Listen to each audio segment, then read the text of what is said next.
We're going to turn our attention back to the Somali fraud investigation. As we've discussed before, authorities have discovered suitcases containing hundreds of millions of dollars in a Minnesota airport. Now, in the meantime, Republicans are working to cut funding for Somali-led organizations with alleged ties to the massive fraud scandal. Now, as the FBI pushes forward with its own investigation, one key question arises. What does accountability even look like in this case moving forward? So joining us now to talk about all of this and more is New York Congresswoman Claudia Tenney. Congresswoman, thanks so much for being with us tonight.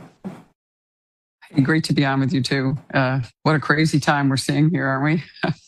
Absolutely insanity. And I know oversight in the House is looking into these fraud allegations, but I wonder if it's even bigger than we have uncovered thus far. The $700 million in cash going out of the airports there. I have a feeling we are still just scratching the surface. Yeah, it looks really bad, and obviously very alarming to see that this U.S. cash has been legally going through our airports. And of course, there is a requirement of reporting if you're going to carry more than $10,000. There's a reporting requirement, but I think a really interesting part about this is if, isn't it going to be a little suspicious when you start seeing 10,000, 100,000, millions, and now, more, as John reported earlier, more money that goes through JFK, goes through the Minneapolis airport.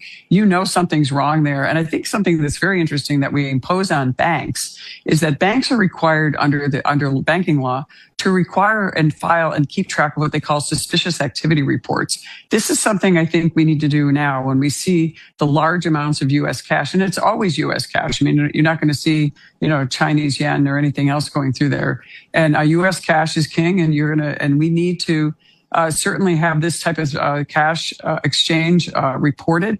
It's interesting because you see all this illegal immigration we've had over this time. And by the way, most of those Somalis that are in Minnesota probably came through a refugee program, and probably many of them are already legal American citizens. So suspicious activity reports, some kind of accounting for cash, I think would really be helpful. I'm looking at ways that we might be able to do this so that we could actually look at what's going on. Banks are required to do that. Individuals are not. But I'll tell you, if I'm a TSA agent or anyone else and I see this kind of cash going through, and that you're able to report the amount of cash going through, that it's happening in plain sight. We're seeing corruption in plain sight. Most of the remittances that go back often go to these foreign countries, and there's substantial portions of their economy, whether it's Guatemala and Mexico and other countries. Their own workers are sending that money back. But this is at a level that is just unprecedented. And I really think we need to look into a way to track that and to actually show that we can hold them accountable, and that type of suspicious activity leads to fraud, arrest, and what we're seeing unfold every day in Minnesota, which seems to get worse by the day. Mm-hmm. Yeah, no doubt about it. I want to ask about the two most common way illegal aliens, also legal aliens, by the way, legal residents of the United States, but move money out of the country, remittance payment centers, and of course these cash couriers like the ones that we're working out of the Minneapolis airport. Is there any thought in Congress to requiring that a remittance payment business or a cash courier ascertain and make sure that before they move money, the person that they're moving money from out of the United States is a lawful resident or citizen?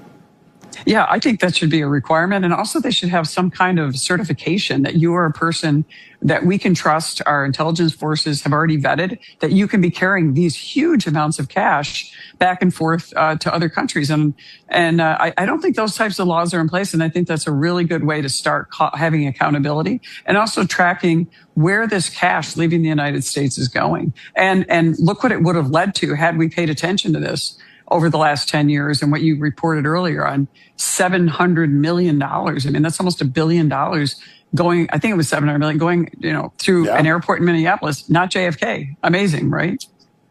Yeah.